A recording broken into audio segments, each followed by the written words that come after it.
Hello dear student, आप लोग कैसे हैं। मैं आशा करता हूं कि आप लोग अच्छे होंगे। चलिए आज हम स्टार्ट कर रहे हैं कक्षा 12 के रसायन विज्ञान लेसन 1 की ठोस अवस्था, जो कि है पार्ट 5। इससे पहले हमने आपको पार्ट 4 पढ़ा चुका हूं, जिसमें हमने आपको बात किया था कि जो आद्य एकक कोशिका होती है, अंतः एकक कोशिका होती है, फलक केंद्रीय एकक कोशिका होती है, उसमें अवयवी कणों की संख्या कितने होते हैं और प्रभावी कण कितने होते हैं। तो आज हम बात करेंगे संकुलन क्षमता। संकुलन क्षमता क्या होती है वह हम बात करते हैं। देखिए, कोई भी क्रिस्टल होता है, चाहे घनी एक कोशिका होती है, चाहे फलक एक कोशिका होती है, चाहे अंतः केंद्रीय एक कोशिका होती है, उन सभी कोशिका में जो कण होते हैं वह एक एकक कोशिका का कितना भाग घेरते हैं, एक एकक कोशिका का कितना भाग घेरते हैं, उसी को हम लोग देखेंगे संकुलन क्षमता। तो संकुलन क्षमता हम लोग हेडिंग डाल लेते हैं। हेडिंग डालने के बाद हम देखते हैं इसकी परिभाषा क्या होती है। क्रिस्टल जालक के अवयवी कण, यानी क्रिस्टल जो जालक होता है उसके अवयवी कण क्रिस्टल जालक के कुल आयतन का जितना भाग घेरते हैं, यानी क्रिस्टल ये पूरा क्रिस्टल है, इसका जितना भाग घेरते हैं उसे ही क्रिस्टल जालक का संकुलन क्षमता कहते हैं। क्रिस्टल जालक का क्या कहते हैं? संकुलन क्षमता कहते हैं।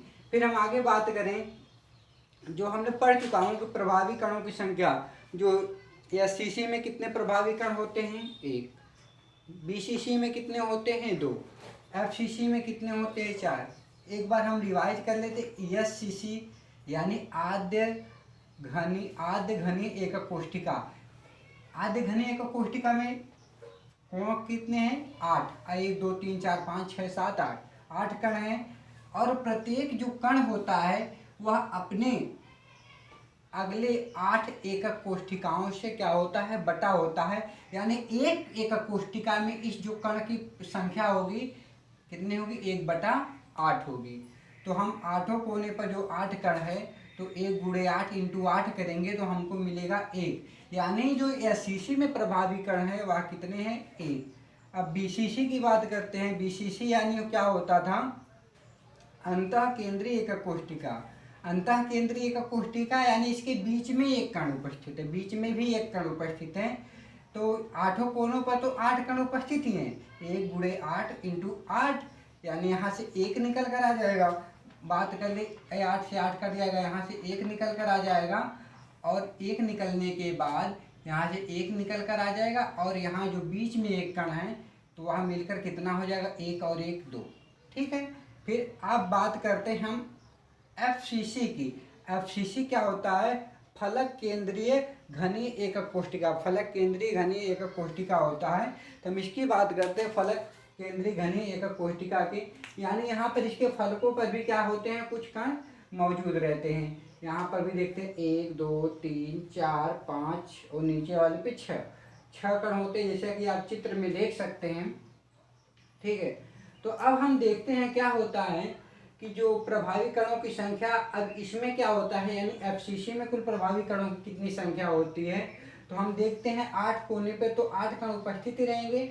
तो 1 × 1/8 × 8, तो यहाँ से निकल कर कितना आ जाएगा? यहाँ से निकल कर आपका आ जाएगा, यहाँ से निकल कर आ जाएगा आपका 1। कितना निकल कर आ जाएगा?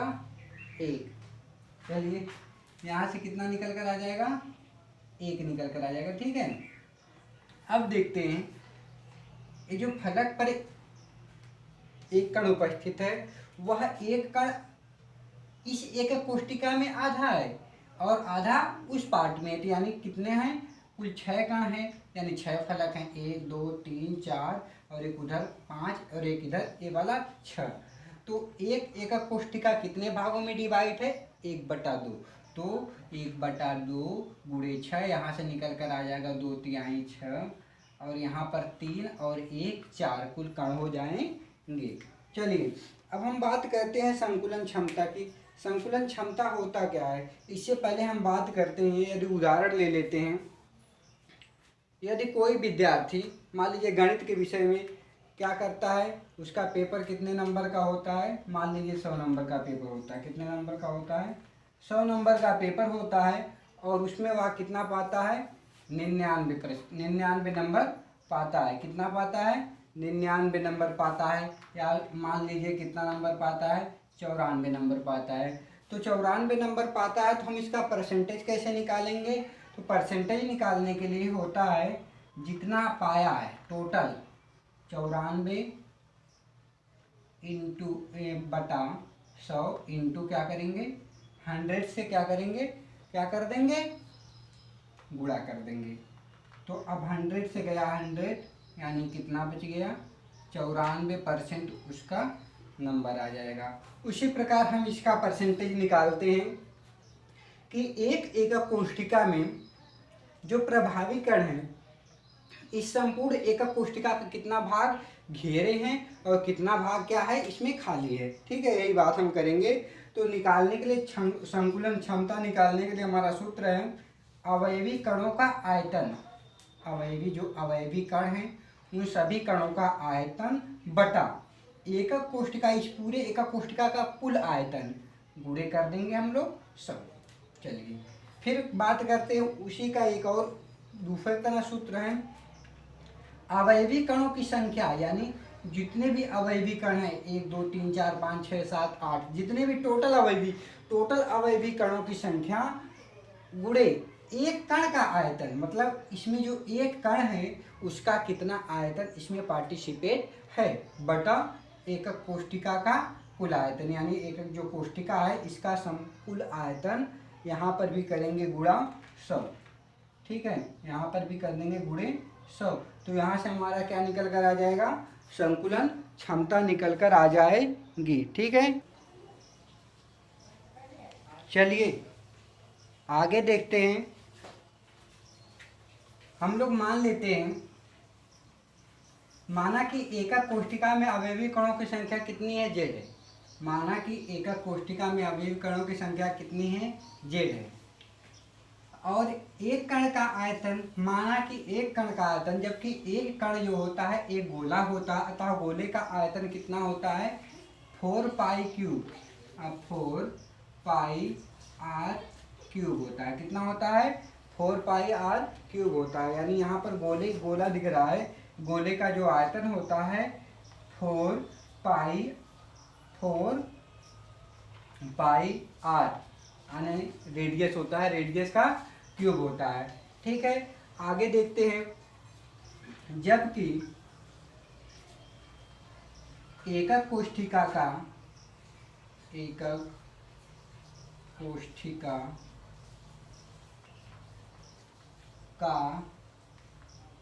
आयतन, एकक कोष्ठिका का आयतन हम देख सकते, जबकि यानी इसको लिख लीजिए एकक कोष्ठिका का आयतन, जबकि एकक कोष्ठिका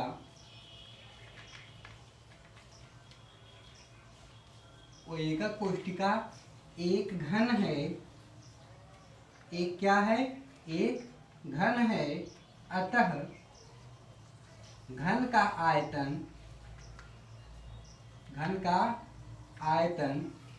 आयतन कितना होता है?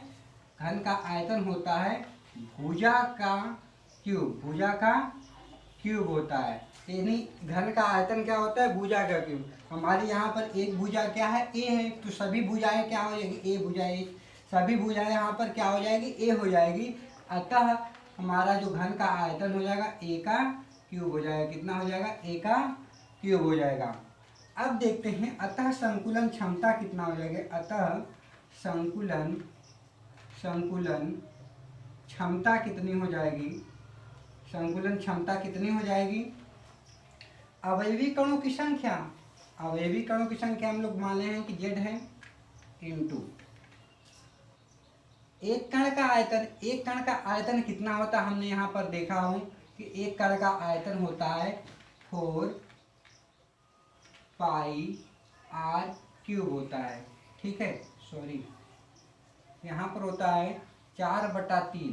कितना होता है? 4/3 पाई r क्यूब होता है। यहाँ पर मेंशन कर लीजिएगा 4/3 क्या होता है? पाई r क्यूब होता है। 4/3 पाई r क्यूब होता है। ठीक है, अब देखते हैं संकुलन क्षमता क्या होता है? Z into 4/3 pi r cube upon क्या हो जाएगा, एकक कोष्ठिका का आयतन। एकक कोष्ठिका का आयतन हमारा कितना है, ए का क्यूब। यहाँ पर मल्टीप्लाई किससे कर देंगे, 100 से। तो यहाँ पर मल्टीप्लाई किससे कर दिए, 100 से। अब हम बात करेंगे, या तो हमारा संकुलन क्षमता हो गई। संकुलन क्षमता का क्या हो गया, एक सूत्र हो गया। अब हम बारी बारी से सभी की, यानी हम आद्य एकक कोष्ठिका और अंतः एकक कोष्ठिका, फलक केंद्रीय एकक कोष्ठिका में सभी एकक कोष्ठिकाओं में जितने कण भरे हुए हैं उनकी सभी की बारी बारी संकुलन क्षमता ज्ञात करेंगे। चलिए अब हम देखते हैं, यहाँ हम देखते हैं कि संकुलन क्षमता आद्य एकक कोष्ठिका या सीसीबी, जबकि हमारा आद्य एकक कोष्ठिका इस तरह से होता है, जैसे आके आप लोग चित्र में देख रहे हैं। यहाँ पर प्रत्येक कोने पर एक एक कण उपस्थित होता है, ठीक है।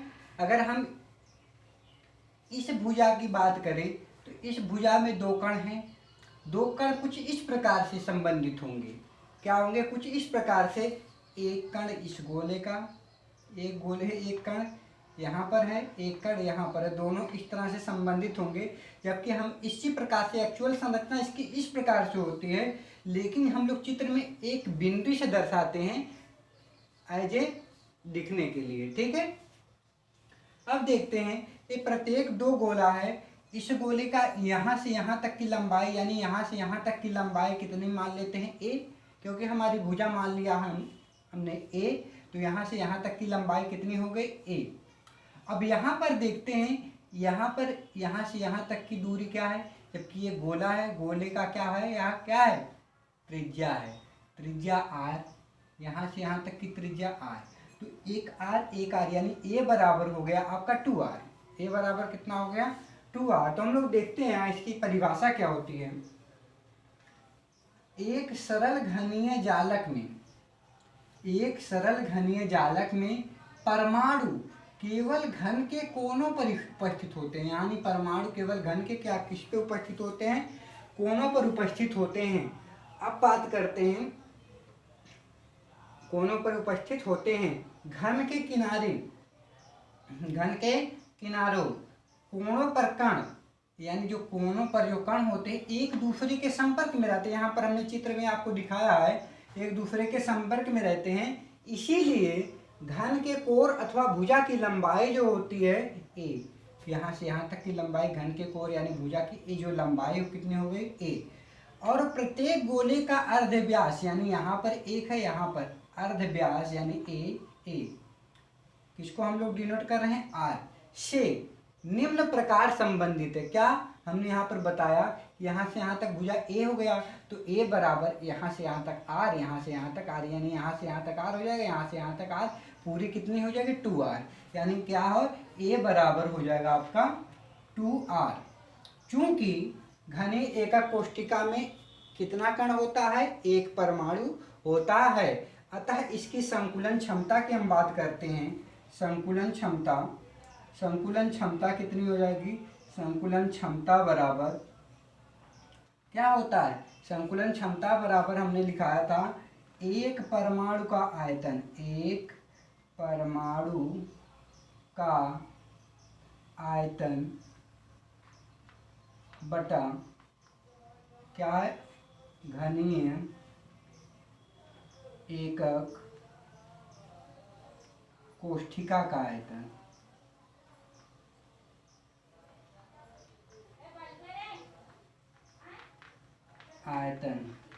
गुणा कितना हो जाएगा, 100, ठीक है। तो हम इसको संकुलन क्षमता को हम लोग पैकिंग इफिशियंसी बोल भी सकते हैं, पीई।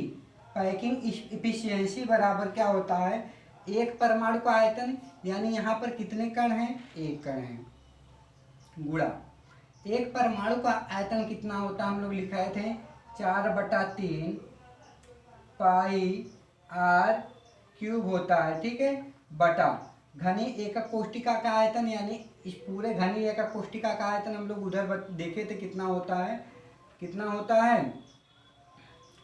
2r का क्यूब। 2r का क्यूब क्या होता है, हम लोग यहाँ से देखते हैं 2r का क्यूब कैसे होता है। तो 2r का क्यूब इसलिए होता है क्योंकि हम लोग बताए थे यहाँ पर क्या होता है, यहाँ पर होता है a का क्यूब होता है, यानी क्या होता है, घन का आयतन क्या होता है, a का क्यूब, यानी a बराबर हमने मान लिया है 2r, यानी a का क्यूब बराबर 2r का क्यूब, इसलिए हमने 2r का क्यूब लिख लिया यहाँ पर। तो यहाँ से अगर हम लोग यहाँ से मल्टीप्लाई करेंगे तो 4/3 ही आएगा, कितना आ जाएगा, 4/3 पाई r का क्यूब अपान 8, यानी 2 गुणे 2 गुणे 2 8, r का क्या हो जाएगा, क्यूब हो जाएगा। ठीक है, r का क्यूब गया r के क्यूब से, यहाँ पर बचा क्या, देखिए बचा क्या, 4 गुणे पाई का मान होता है 22/7 या 3.14 होता है, बटा 3.14 होता है, और बटा कितना है, इस 3 को हम लोग नीचे लाएंगे, यहाँ पर कितना बड़ा है, 8 बचा है। ठीक है, अब हम ऊपर लिखते हैं, जैसा कि आपको दिखाई नहीं दे रहा होगा। चलिए हम लोग फिर से यहाँ से बात करते हैं संकुलन क्षमता एकक कोष्ठिका की। तो संकुलन क्षमता क्या होता है,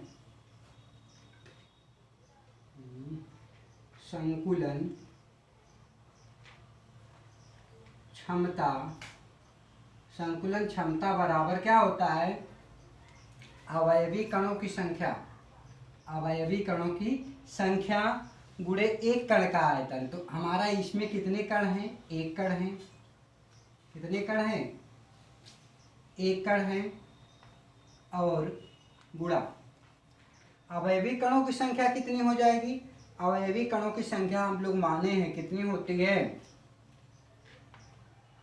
4/3 पाई r का क्यूब होता है। ठीक है, 4/3 पाई r का क्यूब अपान एकक कोष्ठिका का संपूर्ण आयतन। एकक कोष्ठिका का संपूर्ण आयतन कितना होता है, a का क्यूब हमने यहाँ पर किया था, a बराबर होता है 2r, कितना होता है 2r, तो हम यहाँ पर 2r का क्यूब लिख देंगे, गुणे क्या कर लेंगे, 100 कर लेंगे। ठीक है, तो अब हम देखते हैं क्या होता है, इससे हम लोग मल्टीप्लाई करेंगे तो यहाँ पर 4/3 ही आने वाला है, पाई का मान होता है 22/7 या 3.14 होता है, कितना होता है 3.14 होता है, गुणे r का क्यूब बटा 2 से करेंगे तो 2 का क्यूब हो जाएगा 8 इंटू r का क्यूब गुणा 100। तो यहाँ से r के क्यूब से चला गया r का क्यूब, यहाँ से आ जाएगा, इसको पैकिंग इफिशियंसी भी बोलते हैं, पैकिंग इफिशियंसी यानी संकुलन क्षमता होती है। तो 4/3 को हम लोग नीचे लेकर आएंगे, गुणे 3.14 गुणे यहाँ से हो जाएगा 8 इंटू 100।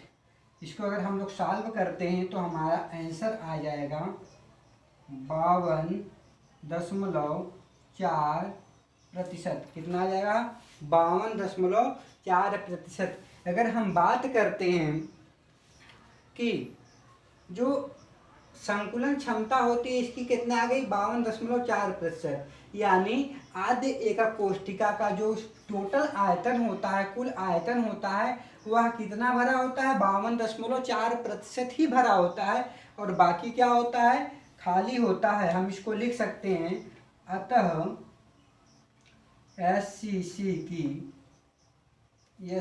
में केवल 52.4% भाग भरा होता है और शेष रिक्तियां होती हैं, शेष रिक्तियां होती हैं। अब हम बात करेंगे संकुलन क्षमता फलक केंद्रीय एकक कोष्ठिका की। संकुलन क्षमता फलक केंद्रीय एकक कोष्ठिका की। यहाँ तक आपको समझ में आ गया है। चलिए दोस्तों, यह वीडियो काफ़ी लंबा हो जाने के कारण हम अपना दो जो और बचा है, यानी अंतः केंद्रीय घनीय एकक कोष्ठिका और फलक केंद्रीय घनीय एकक कोष्ठिका अगले वीडियो में डाल रहे हैं, उसको देख लीजिएगा। ठीक है, चलिए।